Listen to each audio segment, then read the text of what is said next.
Thanks a lot, Maggie. All this week, we're looking at America's obsession with being skinny. We begin this morning where being thin, sometimes too thin, seems to be part of the job. In Hollywood, getting ready for the red carpet usually means dieting enough to squeeze into that size 0. But even by Hollywood standards, the stars of the new 90210 seem super skinny. Jessica Stroup and Sinead Grimes are turning heads, not for their storylines, but for their body size. Obviously, these girls from 90210 have the focus on them right now. A lot of people are talking about them. A lot of people are focusing on their weight. Thin is still in, from those desperate housewives to the doctors of Grey's Anatomy. Who's pathetic? Even the closer's lead character rewards herself with a mere morsel of chocolate. But positive messages are getting through. The ladies of Mad Men celebrate their curves, while those gossip girls seem slim yet healthy. Others are sharing their struggles with eating disorders.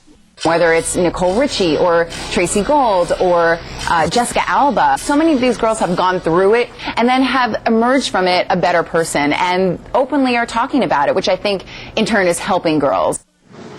Actress Tracy Gold, who played Carol Seaver on Growing Pains, was one of the first celebrities to speak publicly about her battle with anorexia. She joins us from Los Angeles.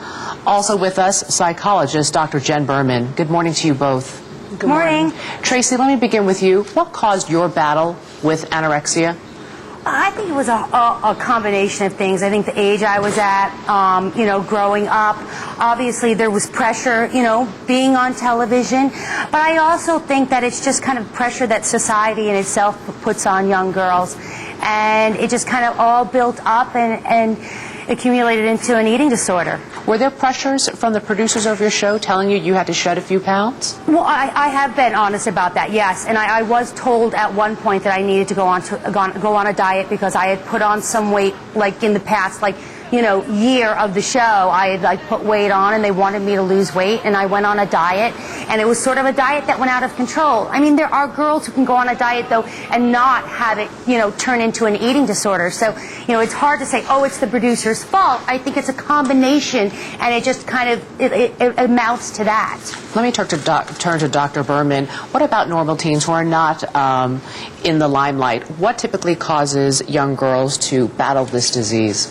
Well, there are a number of factors, and one thing that's really important for parents to know is that TV culturally conditions girls to hate their bodies. And what we know is that there's a direct correlation between media exposure and eating disorder symptoms. In Fiji, after 38 months of bringing in Western TV, 74% of girls reported feeling too fat, 62% reported going on diets, and the rates of eating disorders went up 5 times. So it's important that parents are aware of this issue. So they want to look like these girls that they idolize on television. It's contagious, unfortunately. Let's talk about solutions.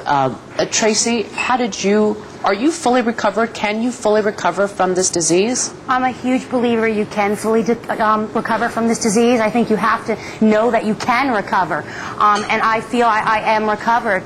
But it took a long time. I had to go into therapy. I went into the hospital.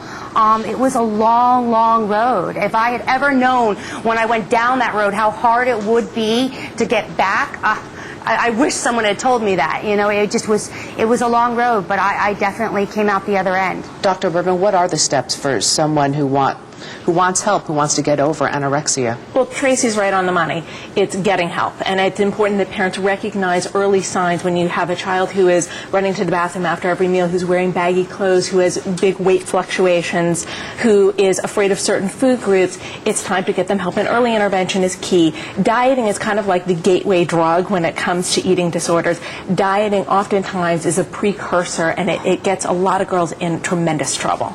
And it sounds like, is hospitalization always required for anyone battling anorexia? No, it needs to be pretty severe for hospitalization to be necessary. Usually a team approach, having a psychotherapist, having a nutritionist, having a doctor who really understands eating disorders, working together, and especially if you catch it early enough. Well, that's the key.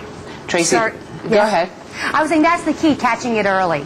Tracy Gold, you look great and you sound great. Thank you for sharing your story with us. Dr. Jen Berman, thank you. Thank you.